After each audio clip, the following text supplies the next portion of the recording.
This is Horum with Horum's Quorum. My guest today is Manik Suri, the co-founder of Therma, which is building cold chain management technology.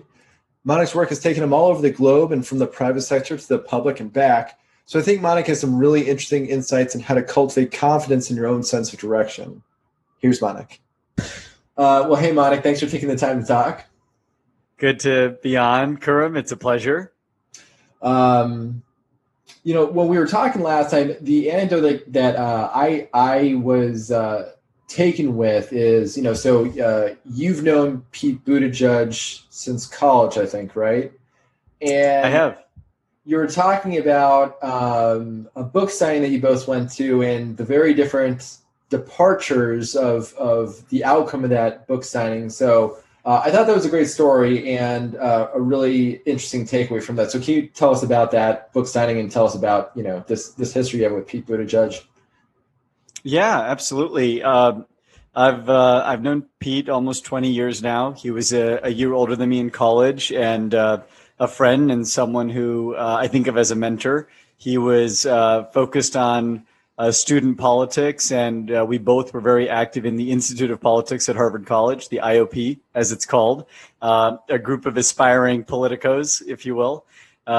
Pete ultimately ran the student version of the IOP, but he was, someone who I met socially and then got to work with and got to know through a number of organizations, the IOP, the Political Review, the College Dems, and then later in life, I was excited to support him when he ran for mayor of his hometown.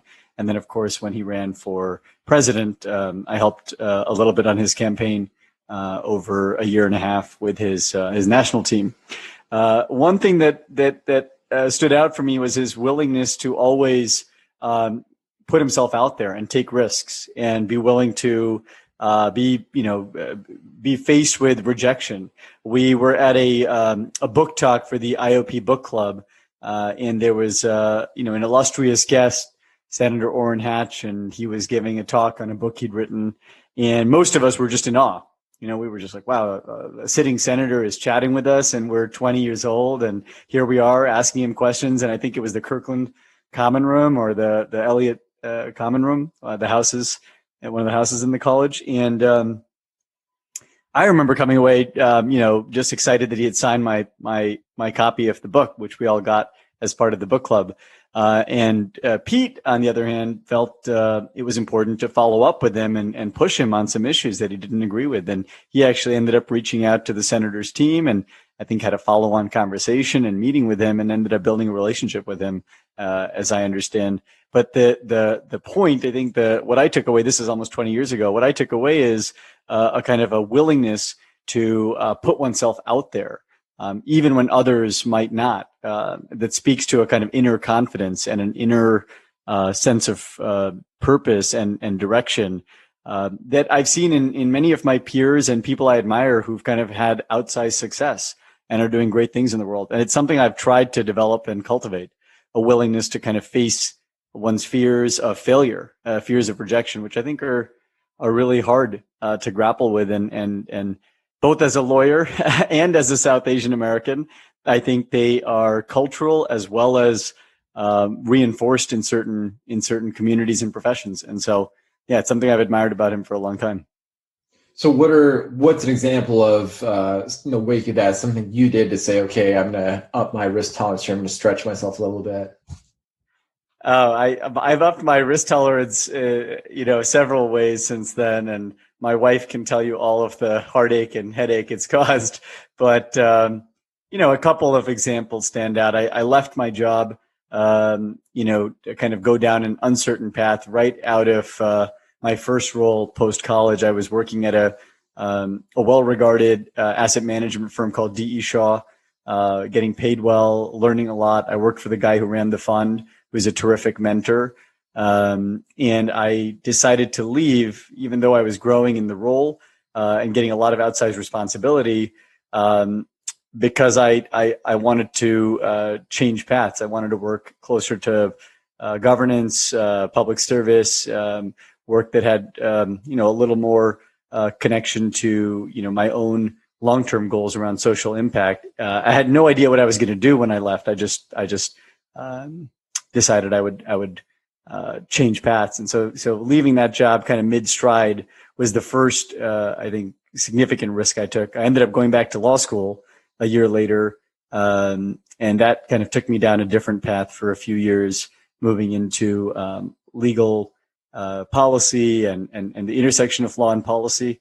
For a bit, I thought I might actually work as a lawyer, but I ended up taking another risk and deciding to start a startup after law school. So that would, I guess, be the second big professional risk I took.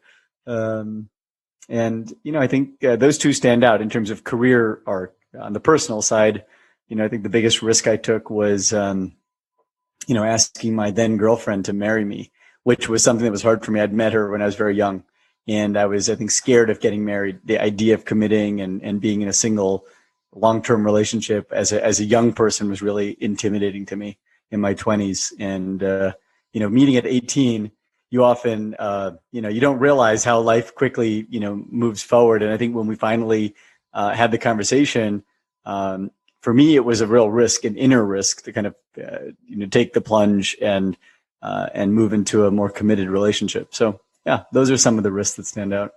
Yeah, that's those are all very interesting stories. I guess let's say with the asset management company, so D. Shaw, like you're saying, I mean, you were international. You were in, I think, you were in Shanghai and Delhi, I think, and so, I mean, yeah, like you're saying, it sounds like an incredible experience. And so, like, what was the inflection point for you? What was the moment you said, hey, okay, I really do need to change something? Because that's not easy. It's not an easy step to take. And you already, I feel like, had already taken maybe some of the context for it is already such a sort of risky, extraordinary move to do this international leap. So you knew that much about yourself. So I guess that's some context to help yourself at the next jump. But it's a jump to leave something that, you feel like is going well for yourself and to, because I think that's the true definition of opportunity cost is that, by definition is taking something that's good and saying, hey, I want better. And that's really hard to leave something that's good. So I'm always fascinated with people who make those calls. And so I just want to find as many examples of those and share those as much as I can, learn from myself. So tell me about how you decided to go from good to maybe something better. Absolutely. And I guess kind of taking myself back to 2008, I made the decision to leave in early 2009. And I think a lot of things happened in 2008, the year I was really grappling with life arc and career path. And I'm not sure, Kurum, I would say, good and better are the words that come to mind, but more I'd say aligned, and inner alignment. I think, whether a path is good or not is really a matter of an inner compass as opposed to kind of an objective, reality. So I think for me, it was a question of, was the path I was on aligned with who I wanted to become? And I remember sitting down, I was on a flight, three things that stand out for me from that year. I was on a flight between Singapore and Delhi with my boss at the time, who's now a friend and mentor and one of my investors in the startup I run. And he said to me, you should look at your boss's boss. And if that's a job you want, then you're on the right path. And if that's not a job you want, then you should think about what you might want to do elsewise. And that really stood out for me. I remember he said that to me, and I kind of grappled with that question of whether I wanted, to become, a global asset manager. His boss was David Shaw, who'd started one of the most successful hedge funds in the world and is now a philanthropist working on supercomputing, applying supercomputing to human problems at scale, mostly in healthcare. Really admired David, but I didn't think I wanted to become David. The second thing that happened was a number of my friends from undergrad at Harvard College had gone to work for Senator Obama when he was running for office, and had worked on the Obama campaign in 2007. And I had listened to Senator Obama speak in San Francisco. I'd actually been at an event that he spoke at, and I'd heard him speak, of course, on TV. And I read both of his books, Audacity of Hope and his earlier book, Dreams of My Father. And something about him spoke to me as a kind of new voice, a new way of approaching politics. I'd applied to law school in college and deferred, and I'd been deferring year after year at this point. And something about Senator Obama and his inner resolve and his willingness to try to remake politics, with more integrity and what I took as kind of a certain audacity and idealism, really resonated. I joke that I'm of the West Wing generation as opposed to the House of Cards generation. I watched a lot of West Wing. I've also watched a lot of House of Cards, but I think I was much more inspired at that time. And so I saw a lot of my friends working on his campaign. And when he ended up winning, kind of in a historic election, that was something that really inspired me. The idea that there was some, opportunity to do good in and around government. And the third thing that happened in 2008 was in the week of Thanksgiving of '08. I was living in India at the time, working at D.E. Shaw, helping to build private equity teams and invest in the country. And my parents and brother came to visit me from America. They decided to come visit because I was busy with work. They thought they would come to Delhi, where I was based. And we decided that we would go and visit some family that we had not seen very often, who were based in Mumbai, in Bombay, that week. And we rarely go to Mumbai. My family's largely from North India, from Delhi. My parents came to America in the early 80s. My brother and I would go back, every year or two to visit my grandparents in Delhi. But we almost never went to Mumbai. This was only the second time we'd been to Mumbai as a family. And it was because it was Thanksgiving. And we decided to take a couple of days off around the Thanksgiving holiday. And we went to stay towards the end of that week.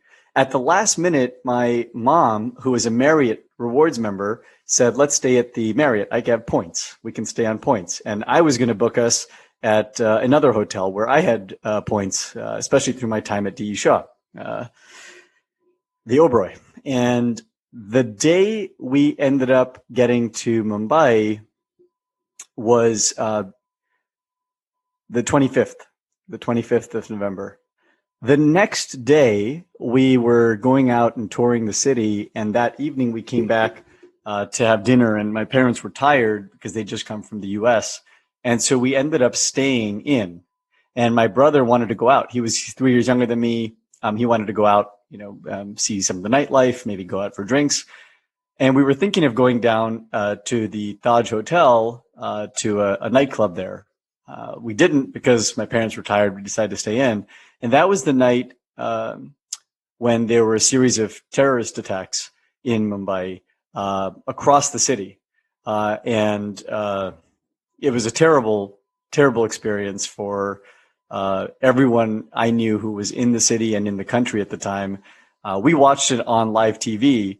At one point, I think a Jeep drove by the JW Marriott where we were staying and actually fired gunshots into the lobby. My brother and I actually went outside trying to see if we could find an escape route to the beach for my parents, in case the attacks hit this hotel, which was an American-owned hotel, and we all are U.S. citizens. And it's hard to kind of describe the intensity. I wrote a piece a year later in Foreign Policy about the experience, about living through it. And I'd studied international relations in college, and my master's was in IR as well, at Cambridge. And I think as I reflected on that over the kind of month and a half, 2 months after that day, we ended up thankfully being safe. There were no attacks in the hotel. Many people were hurt or killed, including many Americans and British and Australian and Israeli passport holders, but not to mention, scores of Indians. But I came away that end of that year thinking a lot about the kind of work I wanted to do, the kinds of problems I wanted to work on. And I realized that I wanted to get closer to public policy and wanted to get closer to governance and to understanding what we could do at the policy level and, at the human level to try and make a difference. And I realized as I looked at the role I had, which was a really successful investment fund that was scaling, across the world, that wasn't going to get me there. And so it was kind of a few things that happened that year that led me in early 2009 to sit down with Lou, my old boss at the time, and tell him I think I wanted to go in a different direction. And he was super supportive. Yeah, that's obviously a pretty crazy story. So moving into foreign policy was more in alignment with your values. And so that was a step forward. So then you're in that policy world, but you felt like there was still some other further alignment to be had. So talking about that. Yeah, absolutely. I worked as an intern in law school. My first summer of law school in the White House in President Obama's administration on the National Economic Council team, NEC, working on economic policy. Right where I thought I wanted to be. Working on policy in federal government, exactly what I'd hoped I'd get to. And that was the summer. That was the summer of 2011. That was the summer that the political gridlock in DC got to kind of an all-time, its all-time worst, I think, by many accounts, including, I think, by President Obama's recent autobiography. He talks about 2011 as 2010, but really 2011 as a turning point. That was the year when Congress couldn't agree on raising the debt ceiling, which was essentially a unobjectionable bipartisan issue that had been successfully resolved for several decades without issue. We'd always raise the debt ceiling, and it threatened to degrade the sovereign credit rating of the country. Politics were that bad that Republicans wouldn't agree to raise the debt ceiling. For a number of reasons, but there was a lot of political brinksmanship going on. I was working with an impressive team of policy leaders, Mike Froman, who was a classmate of President Obama's at Harvard Law, who I'd gotten to know, who had also worked in IR, had a PhD and a master's in IR from England, kind of similar interest, IR and JD background. Worked with Danielle Gray and Brian Deese, who is now running economic policy as the director of the NEC under President Biden. And there were these incredibly talented policy minds, but no policy could get passed. There was no ability to actually kind of make change because there was so much political gridlock. And that's when I started to realize how political policy is. Prior to that, I had really not understood how dependent on politics policymaking is. And at the same time, I met a woman right as I was kind of starting to see how the sausage gets made, so to speak. I met a woman in DC, Beth Novick. Beth was the deputy CTO, chief technology officer of the country. She was working under Anish Chopra, who was the first CTO of the country. President Obama had created an office of the CTO for the first time. Beth was, she likes to joke, a recovering lawyer herself. She had gone to Harvard undergrad 10 years before me and Yale Law, taught herself how to write code before it was cool in the early 2000s. And she'd written a book called The Wiki Government, WikiGov. She was doing a talk about her book, WikiGov. And the thesis of her book was that network and data technologies were transforming social and commercial life, how we dine, how we date, how we engage in everyday activity and commerce, but law and government, two of the largest sectors of the economy and two of the most important, were still largely run like it's 1950. And she surmised that there was an opportunity there in that void to bring better technology to bear on regulatory and compliance and governance workflows. I read the book. I listened to Beth talk. I thought she was really inspiring. And I got to know her. I went to meet her. We had a couple of lunches and coffees. And then she invited me to join her to start a center at NYU where she was teaching, called the Governance Lab or GovLab. And I decided not to pursue a path down the traditional policy route and become a policy advisor at the NEC, which was what I was planning to do. And instead, I joined Beth to start the GovLab as a co-founder at NYU.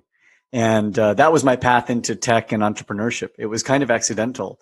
And it was really being in the right place at the right time and meeting someone who was truly inspiring. I thought Beth was one of the most impressive interdisciplinary thinkers I'd ever met.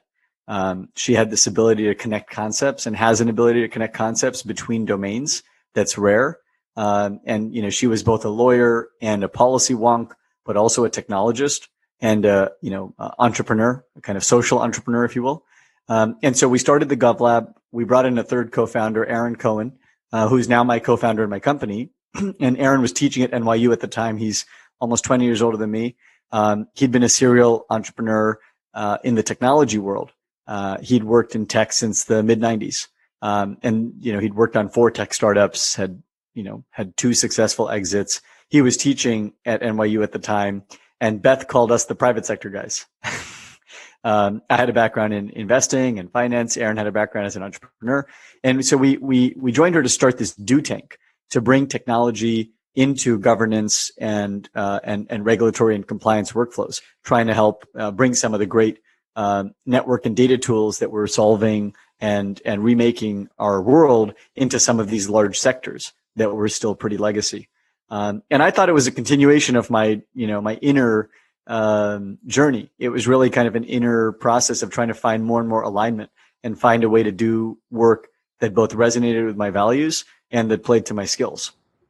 And so that's how I ended up being the co-founder of the GovLab, and that's what led me down the path of GovTech and RegTech and now into what we're building today. So I'm kind of curious. So now that you're down this path of entrepreneurship and you're raising capital and doing all these things, in this capacity, what are the ways that this path differs from the D.E. Shaw route? Because it seems like you could say, okay, well, maybe it's from the vantage point of, your former, collaborator at NYU. She might say, oh, like that's all the private world. So she might lump that all together possibly, if you two were like the private sector people. So, what are the ways in which this is further alignment, but it seems like, you were kind of at some point in this world of commerce, something that was about making money. So tell me about the ways this is similar or departures from that previous world. Absolutely, Kerm. It's a question and an area I've spent a lot of time thinking about as an adult. And I've come to realize that it's hard to lump, it's easy to oversimplify and to see the world in kind of large buckets of activity: public sector, private sector, service, commerce, philanthropy, profit. But actually, the specifics matter, and understanding the relationships between sectors, between modalities of operating, between ways of marrying different institutional requirements and incentives with human objectives and values can lead to a lot of creative intermediate paths that are neither one nor another fully. So the path into becoming a tech entrepreneur was really gradual. In building the GovLab and helping Beth get it off the ground, one thing that I realized along with my co-founder Aaron was that it was very hard to recruit incredible technical talent. Great engineers, great designers, great product managers to work for any sustained period of time. Most people wanted to work at Facebook or Google or Netflix. And when we talked about solving broken workflows around public health or rulemaking or procurement for municipalities or parcel plotting for the local land department or tax assessment for the city assessor, most technical leaders and technical talent that we spoke with said, that sounds great. Good luck with that. We're happy to donate a few hours here and there. And what we realized was that if we wanted to harness the human capital that was kind of taking technology and making it ubiquitous and transforming our world, we needed to create a structure that could attract exceptional engineering, exceptional design, exceptional product leaders.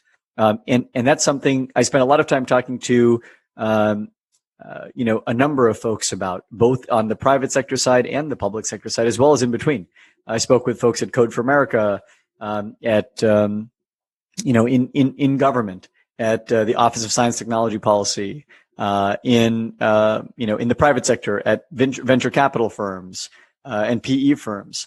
And what became clear was that it was going to take a number of models. You were going to need a number of models to kind of effect change. Our goal was to bring technology to bear on broken workflows where we could improve how government works. That was really the point of the GovLab, was to try and improve how government works, and to make it both more effective and also renew faith in public institutions in the process.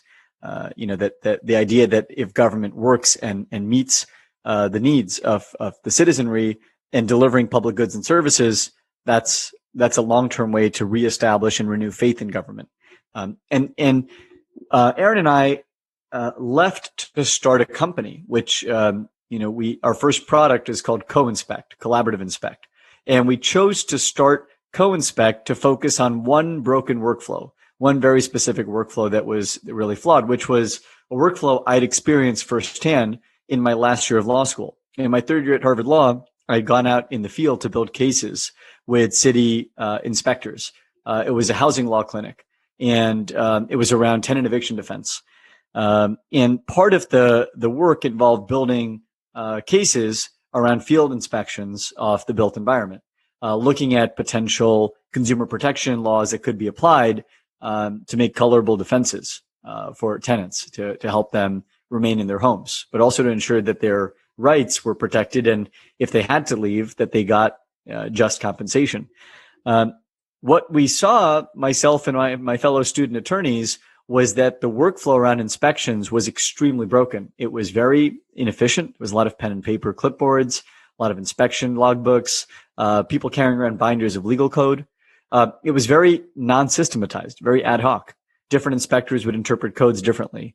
Enforcement was very varied. And as a result, the entire edifice of regulation and compliance was questionable.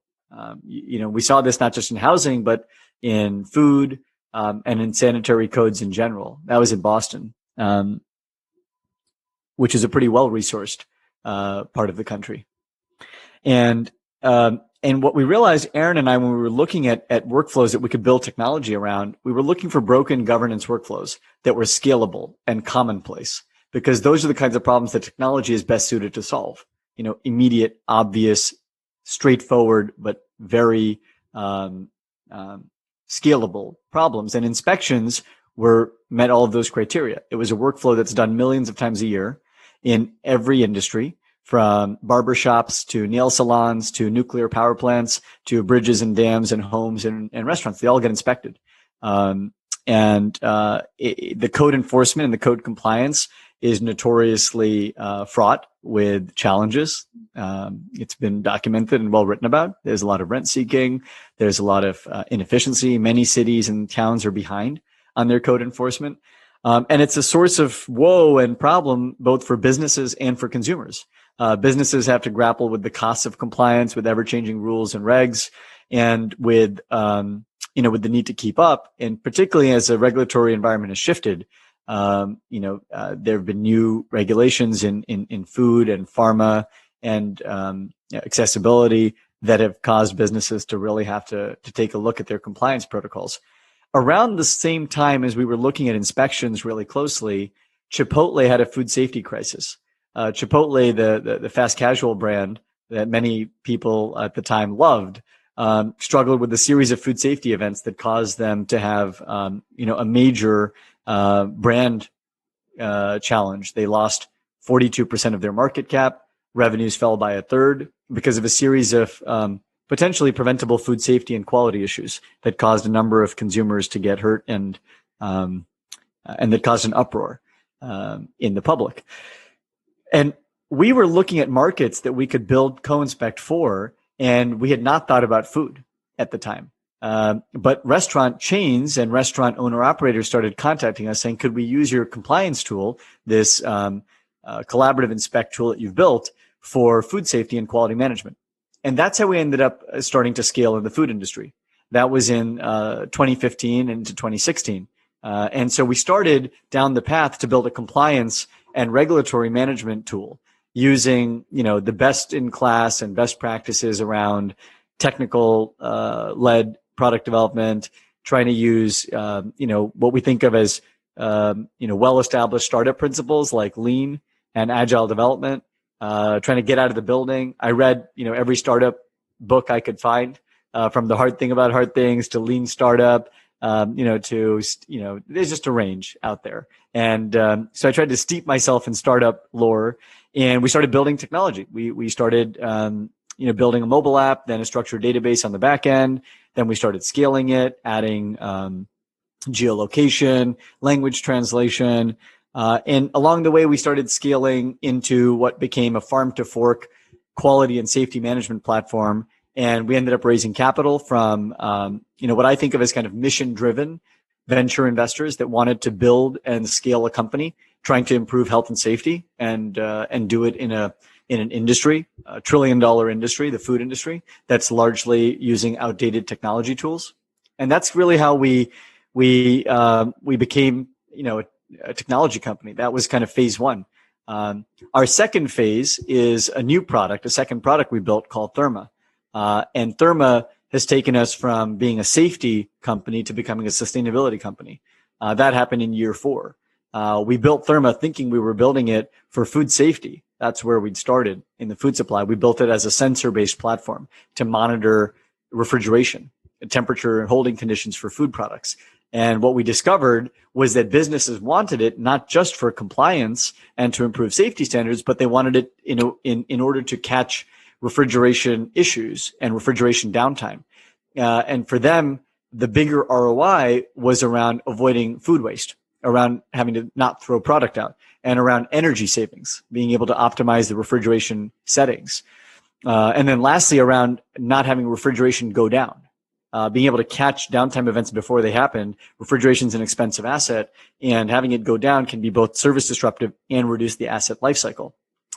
And as we started building the second product, Therma, this IoT-enabled monitoring solution for smart refrigeration, what we discovered was that the reasons that businesses started buying it, food waste, energy waste, and refrigeration downtime, were actually major drivers of global warming. We had no idea we were building a climate company when we started working on Therma in the summer and fall of 2019. It was going to be our second product around safety and quality management. And what we've discovered over the past year and change as we've scaled Therma into the world is that it's become a smart cold chain platform across the refrigeration cold chain. We're now deploying it in restaurants, convenience stores, supermarkets, manufacturing plants, as well as in the healthcare supply chain, which has gotten a lot of attention in 2020 with a completely unexpected world event, COVID-19. COVID-19 and then the vaccine development and vaccine delivery that's come on the backs of that has required significant improvement in the cold chain. The cold chain, or the refrigeration infrastructure layer that covers the whole world, is a largely legacy industry, 100-plus-year-old industry with very limited innovation and a lot of loss of product, of energy, and of refrigerants. And so Co-Inspect has become Therma. We still have our Co-Inspect product. It's now become part of the Therma brand. And today we work on safety and sustainability. And, it's still an early stage company. We're 60 people. We're based in the Bay Area. But the journey continues, as we kind of keep trying to find alignment with problems that matter and vehicles to solve them. So coming back to your question, Khurram, I think of myself and Aaron, when we look at ourselves as entrepreneurs, I think of myself as trying to work on problems that have public import, that are in service of the public good, but trying to improve those problems using whatever tools are at our disposal. And in this case, we have human capital and financial capital in the form of early stage innovators, early stage maker doers, and early stage investors that want to see those products proliferate in the world. Everyone around the table, from our team to our investors, is mission driven. That's a pretty significant filter we have. And I think there are a lot of people we've discovered who work in the quote private sector, but who do care about bending, the arc, so to speak, of history towards justice, a more just world, and doing that on a plethora of issues. We're working on safety and sustainability. Those are two pretty significant issues in the food and climate world and public health world we live in, but they're not the only ones. But that's how I've kind of, made my peace with moving back into the private sector. It feels very different from the work I was doing, as a pure hedge fund asset manager. It's a very different approach, very different modality, still leveraging the private sector, its incentives, its ability to harness human talent and quickly scale it, but doing it in service of something larger than just profit. So what's interesting about that path is that there's some serendipity involved in terms of accelerants, but you were largely heading in the right direction.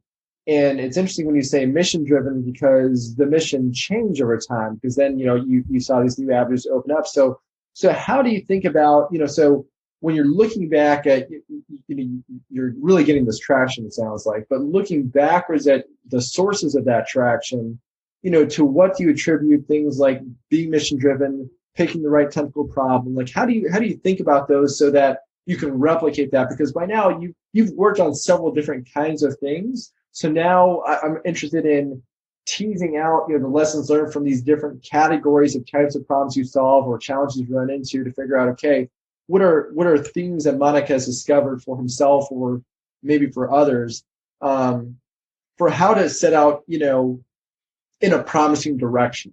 How do you pick promising directions for yourself and directions that, in your kind of lexicon or construct are aligned with yourself? Yeah, absolutely, Kerm. Appreciate the question. I think it's a really thoughtful question, and a few reflections, a few thoughts around that. I think being mission driven, and though it's a much used and often hackneyed phrase, I think being mission driven is about motivation and about a metaphor I've been using recently is what kind of fuel are you burning? Are you burning renewable? Are you burning carbon based fuels? To me, mission driven is about what gets you up every day, what gets you going, and trying to burn clean, trying to burn renewable fuels that are self generative, that create their own energy source for you. Direction is a totally different matter. You can put that engine in service of that fuel, in service of running in any direction, from working in philanthropy to doing service on the ground as a healthcare worker to being a product manager, helping to deliver more effective FEMA relief through a FEMA website, to a whole range of ways that you can make a difference. Many climate activists or folks that are working in government are mission driven. I think the specific direction that one takes is often only partly in our control. I think we think it's always in our control, and then when you look back, hindsight makes life make sense in the rearview mirror. When you look at the arc one's life has taken. I've been privileged in many ways in my life. My parents came here as immigrants.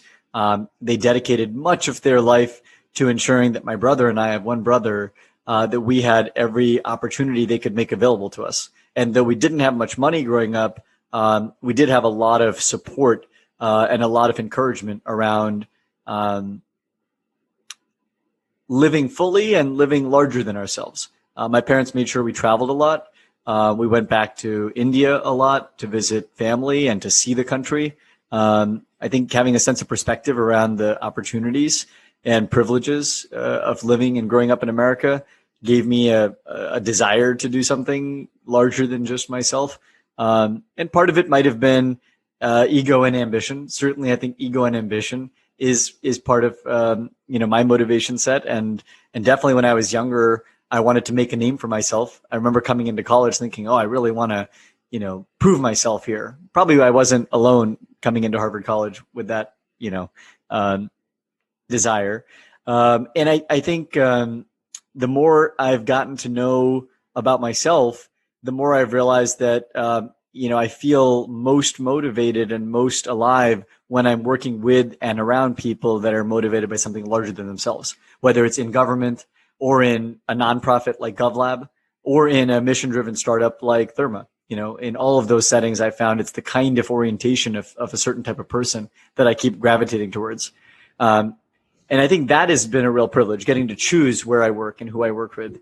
And so I think I would encourage anyone who's listening, who's thinking about their own choices, to just kind of find your own, find what fuel helps you burn clean. What motivates you from within that gives you a sense of, renewable energy every day, that doesn't feel like it's only in service of how others see you, or in service of power and prestige, which are always there and always enticing, but I think can be false. They don't necessarily burn as clean. The other thing about direction I would say is I've been very fortunate to have serendipity. I think serendipity is part of life, and being in the right place at the right time, or being in the right inner space at the right time to be open to ideas. I would never have met, Beth and chosen to work with her on the GovLab if I wasn't kind of curious and questioning. I don't think I'd ever have left finance to go back to law school if I hadn't been kind of curious and questioning and talking to folks. Certainly wouldn't have started a startup if I hadn't been open to and kind of keeping myself, looking out for ideas and opportunities. And the last thing I'll say around this is, at some point in this last phase, I decided to stick with one thing. I decided to stay with entrepreneurship. I'd moved in my 20s between finance and then law school and briefly in government, and then come into GovTech and civic tech, as the space was called, civic technology. And many times I've thought about other things I could do, policy, or go back to being an investor. My sister-in-law just joined the Biden White House as a associate counsel, and I really admire many people working in the federal government in policy roles. And I decided to stay with this path because I think at a certain point, one can be more effective if one can move a ball forward for some period of time in a given direction. And so we've started to get traction with Co-Inspect and then Therma, and it's making a small dent in a small corner of the universe, but it's a positive dent. It's trying to make our food and our health better and safer, and do it in ways that are pro-planet. And I think that by staying with one thing for a while, opportunities start to manifest. Therma would never have been possible if we hadn't stayed with Co-Inspect for nearly 4 years. We would never have discovered the pain point that led us to build the second product, that led us to raise capital around Therma, that have built on. And I think that's a theme I've seen in many people I admire. That they stay, they both are listening for and looking for opportunity, and serendipity thus makes itself a part of their journey. But also they know at times when to stay with something and really see it through. And it's kind of that tension, I think, that one sees in really successful careers. Certainly in the people I admire, I see that that there's kind of this creative tension between those two. Yeah, that's interesting. And it sounds like, when you listen to your story, it sounds like for these different points, where these transition points, they're very driven by people. You're either inspired by someone like, say, Obama, or, you're inspired by Beth, and these people inspired you and pulled you in a certain direction. Then also there's a story about partnerships and the partnerships you developed. And I wonder if, this partnership you had with Aaron was the kind where it was a renewable source of energy for you, and that kept you motivated to keep on working on this for several years, and to keep on plodding along. So can you talk a little more about the people dimension, about, are people your source of renewable energy, and what does that look like for you? Absolutely, Karim. When I was young, I used to love reading biographies and autobiographies. I just really enjoyed reading about people and how they lived their lives. People that were historically great, or people that were historically renowned, or people that were historically revered or respected for some reason or other, whether it was scientific accomplishment, political achievement, philosophical inspiration, or just activism. And I think I've often sought to find living examples of people that I could, meet and touch and know in the flesh and blood that we're actual humans, as opposed to these ideas of people that I read about. And I think I've always looked for and sought out both mentors, but also kind of living embodiments of values. I find that that's a way of anchoring myself, looking for people who I admire, trying to find ways to be in their orbit, to do work around what they're doing, or at least to bend my own journey and my own arc in service of the kinds of causes they're working on. I would say that's absolutely true of Senator Obama, then President Obama.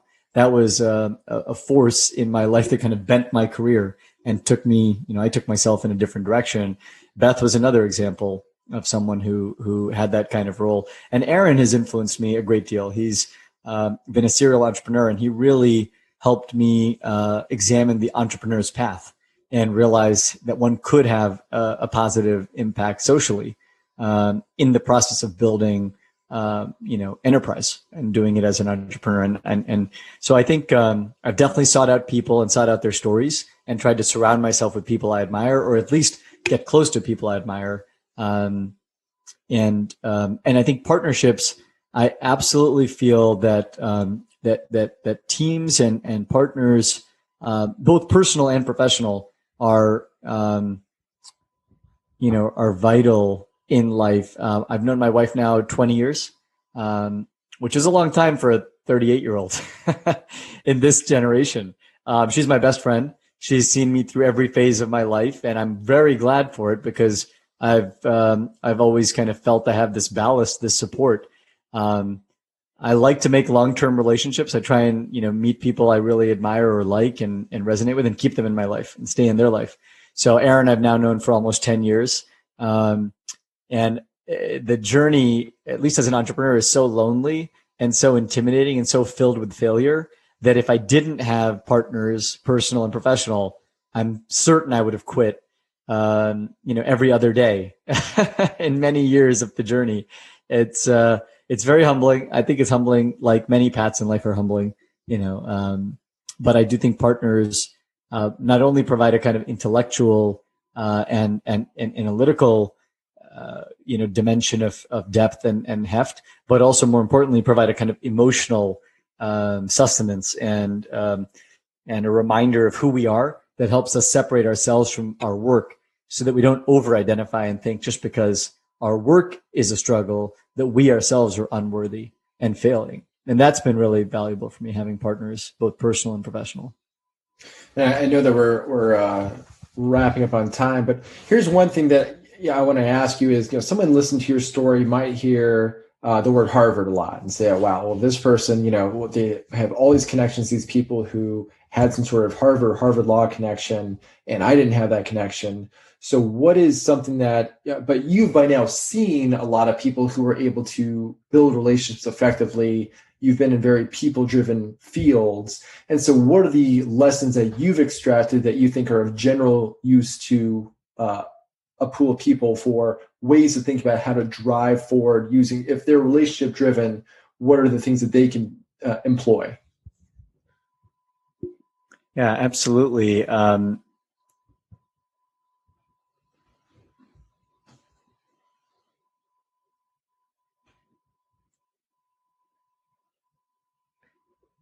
I've met a number of people who have said that without pedigree, without prestige, it's very hard to succeed. I really reject that view. I completely disagree with that mindset. I think that can be self-serving and also fatalistic, in a way, kind of self-defeating, and certainly an opinion that many elites have. I think regardless of whether you have access to certain networks or have gone to a certain type of school or have a certain degree behind your name, the first and most important task is to find your inner motivation. Like, what is it that gets you going, and where is it that you find your source of motivation and energy? I think that is the first and most important thing, because from there, a sense of self-confidence, a willingness to put oneself out there, a willingness to create opportunity by taking risk, all stem. And many people who go to elite schools never have that. And so they never seize upon the opportunities they could or take the risks and have the outsized success and impact they could have. On the flip side, many people who don't have a Harvard degree or 2 Harvard degrees or, whatever elite education, we might all want for our children or for ourselves if we could be lucky and fortunate and privileged enough. I think that there are many examples of people who not only succeed but lead without it. And so I would say it's a real privilege if you do have access to networks, both educational and professional, and you should take advantage of those. If you do, you should build a community and try and get to know people. But I think much more important than the specific school or the specific network that you start with is developing a sense of inner confidence and inner motivation, and then putting that out there, showing up in the world.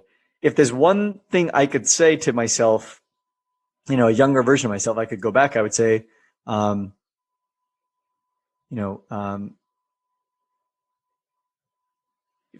fear of failure and fear of rejection is, maybe amongst the most human feelings and common and deep insecurities that we all have. And don't let that fear stop you from showing up in the world, and whatever that means. Show up, put yourself out there, build community, work on problems that you care about, and the rest will follow. Yeah, I love that. I mean, I think your path definitely, you definitely didn't take the easy path or the track path. And I think it would have been very easy to, because I think so many of your peers would have. So I think it's admirable that you really went against the current or really kind of skirted to find your own path. So I think there's a lot of cool lessons there. Well, Manik, I think there was a lot of great ideas here. I love the renewable energy source idea. I'm thinking about that one. But yeah, thanks for taking the time to share your story.